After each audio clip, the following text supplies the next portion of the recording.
Comment faire pour ne pas abandonner ses rêves dans des périodes d'incertitude, voire de crise personnelle? C'est ce qu'on va voir ensemble dans cette vidéo. Je vais vous partager en fait mon expérience tout simplement et comment est-ce qu'on peut faire pour rester motivé avec quelques outils, quelques conseils, même dans les moments les plus difficiles, et comment vous aussi vous pouvez transformer des obstacles en opportunités. Alors, restez bien jusqu'à la fin, parce qu'à la fin, je vous offrirai quelque chose pour vous aider à justement atteindre vos objectifs et gagner en sécurité au niveau de votre vie de tous les jours.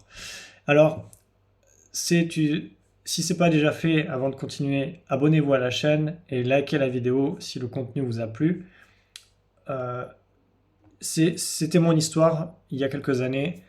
J'avais créé un site internet, un blog pour les étudiants et les étudiantes en soins infirmiers, puisque j'étais moi-même étudiant. J'avais réussi donc le concours et j'aidais un peu les étudiants, mais beaucoup celles et ceux qui voulaient réussir leur concours. Et je leur expliquais le métier et tout ça. Donc j'avais un blog tout à fait personnel au départ et j'ai dû investir là-dessus pour professionnaliser un peu mon approche, me former un peu dans des domaines qui m'étaient totalement inconnus en parallèle de mes études. Donc c'était la vente, le marketing, la communication digitale, voilà, toutes ces choses-là qui étaient pour moi très intéressantes, très attirantes, mais j'avais des manques là-dessus. Et en fait, j'étais en contact avec beaucoup de personnes qui avaient d'autres sites internet, qui étaient très impliqués dans ce qu'ils faisaient, du moins au début, du moins la première année. Et j'ai également, comment dire,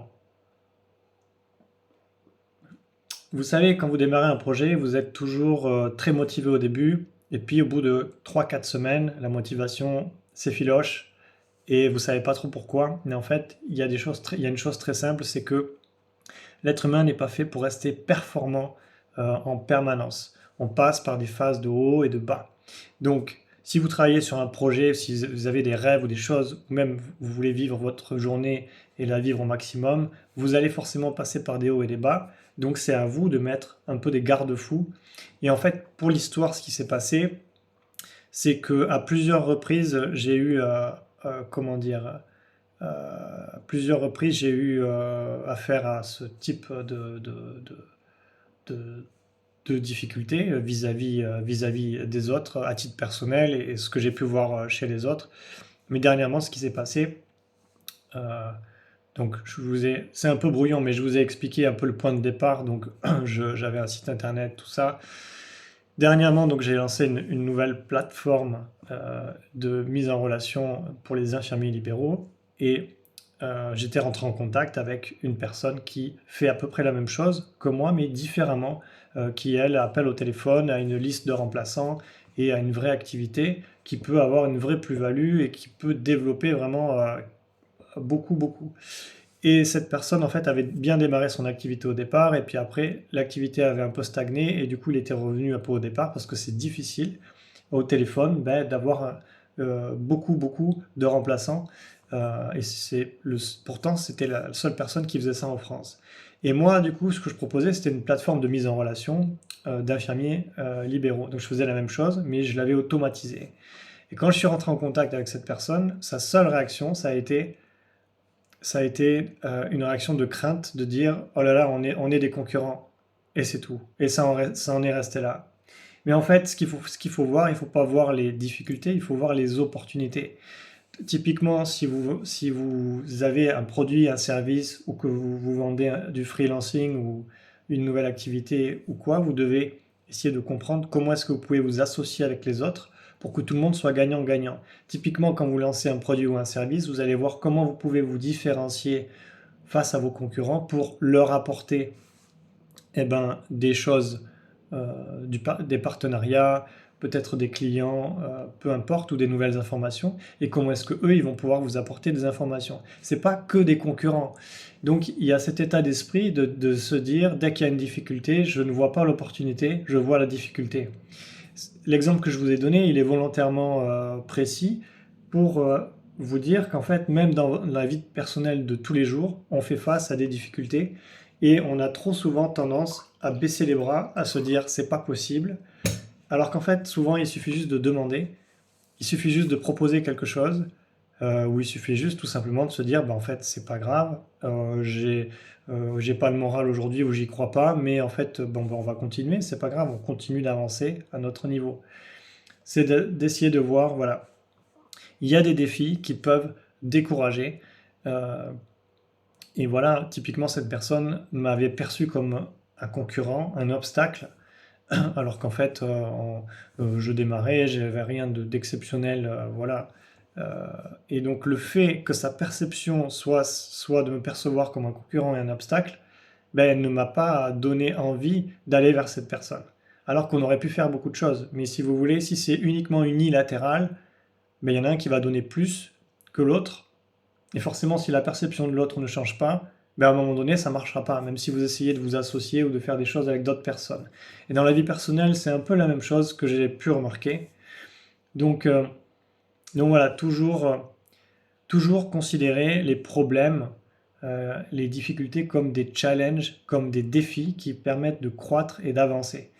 Et parfois, on n'aura juste pas le choix que de se dire le but du jeu c'est de faire avancer la balle un tout petit peu, même si avancer la balle ça veut dire de la faire avancer de 1 mètre.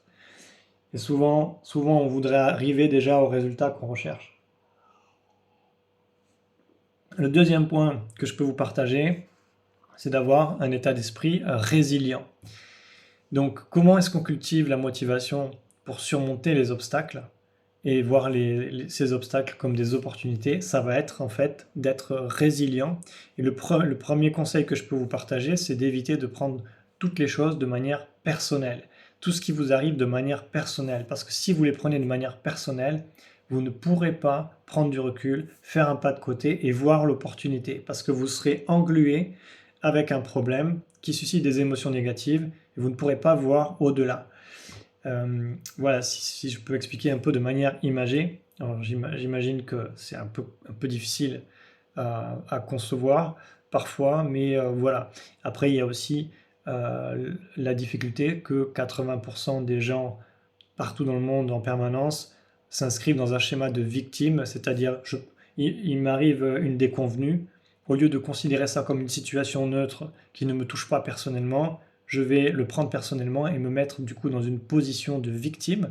Et donc je vais trouver un bourreau, quelqu'un m'a fait du mal, la vie est méchante avec moi, et donc je vais chercher un sauveur, le gouvernement, ou peu importe. Bon, je prends cet exemple, c'est juste à titre d'illustration, hein, pour illustrer le contexte que je vous dis là. Mais voilà, la plupart des gens sont dans ce schéma-là, simplement parce qu'en fait, on reproduit nos traumatismes de quand on est enfant. Les psychologues le savent bien. Et donc, le mindset résilient, avoir un état d'esprit résilient, ça va être de se demander 3 questions. 3 questions que vous pouvez noter avec vous si vous n'avez pas l'habitude. C'est 1, qu'est-ce que je peux me permettre aujourd'hui? Qu'est-ce que je peux me permettre? 2, donc c'est pouvoir, puissance et permission. Qu'est-ce que je peux faire aujourd'hui sur ce problème? Est-ce que j'ai le contrôle dessus ou pas? Si j'ai pas le contrôle, n'en parlons plus, c'est pas grave. J'ai un problème, d'accord, mais j'y peux rien. Donc, est-ce que je peux faire quelque chose? 2, pouvoir, puissance. La puissance. Quelles sont mes ressources aujourd'hui? Quelles sont les ressources dont je dispose pour faire face à ce défi, à ce challenge? Deuxième point. Donc, qu'est-ce que je peux me permettre? La puissance. Et ensuite, se permettre de la puissance. Je m'en mets les pinceaux. Puissance, pouvoir, permission.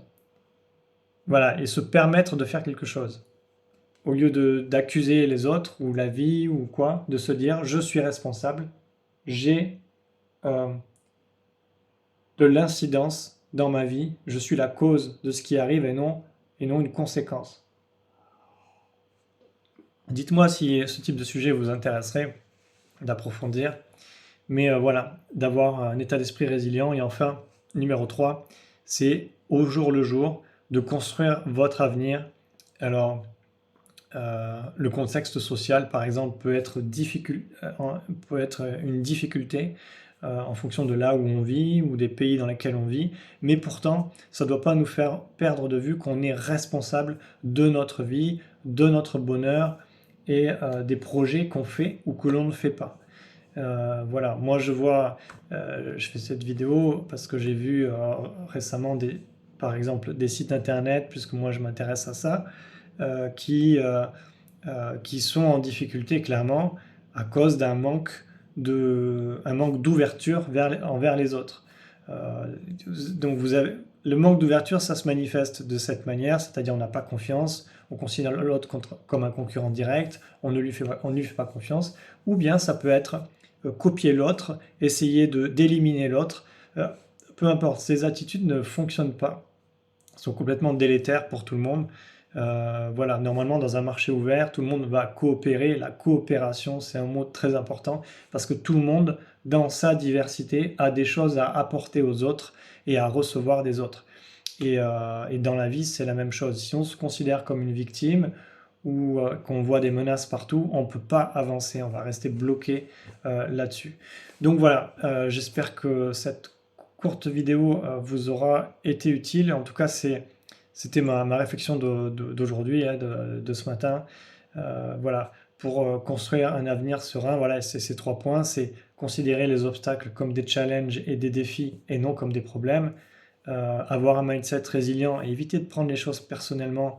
Et vraiment ça, ce point-là, c'est vraiment un point qui est souvent négligé, très difficile, mais ça vaut le coup. Il y a des livres là-dessus, il suffit de s'intéresser. Et enfin, le troisième point, c'est d'avoir conscience qu'on construit son avenir au quotidien, tous les jours, et qu'on est soi-même responsable de nos émotions, de ce qu'on vit et de comment on réagit à ce qu'on vit. Et à ce sujet, si ça vous intéresse, j'ai créé un guide gratuit. En fait, ce guide, je partage, moi, comment, comment démarrer pour lancer une activité, peu importe laquelle, un projet, une activité, pour créer un revenu complémentaire avec Internet. Mais l'idée, c'est pas de créer un revenu à n'importe quel prix, l'idée, c'est de trouver, de mettre en place son propre projet, produit, service, peu importe, ou des rêves que vous avez, et pouvoir utiliser Internet, connaître les différents leviers. Moi, c'est ce que j'ai fait depuis des années, celles et ceux qui me connaissent le savent. Voilà, c'est un domaine qui me passionne, Internet. Aujourd'hui, il y a l'intelligence artificielle, il y a beaucoup de choses à dire. Les algorithmes aussi, je ferai peut-être un jour une vidéo là-dessus. Mais en tout cas, si vous avez un projet aujourd'hui que vous bloquez ou quoi, ou que vous ne savez pas par où commencer, voilà, vous trouverez en description un lien. C'est uniquement pour celles et ceux qui s'intéressent à ça, bien évidemment. Voilà, donc j'espère que cette vidéo a été utile. Voilà, c'est une vidéo un peu conseil, un peu moins critique que d'habitude. N'hésitez pas à me dire ce que vous en pensez, si le contenu vous a plu. Voilà, likez la vidéo si elle vous a intéressé. Abonnez-vous parce que vous êtes plus de 90% à regarder mes vidéos et vous n'êtes pas abonné. Donc vous recevrez, au lieu que YouTube vous montre la vidéo sur la page, votre page d'accueil, vous recevrez la notification, parce qu'il peut y avoir des aléas. Donc par rapport à ça. Donc voilà. Voilà, j'espère que vous allez bien. Je vous souhaite une bonne journée et je vous dis à très bientôt.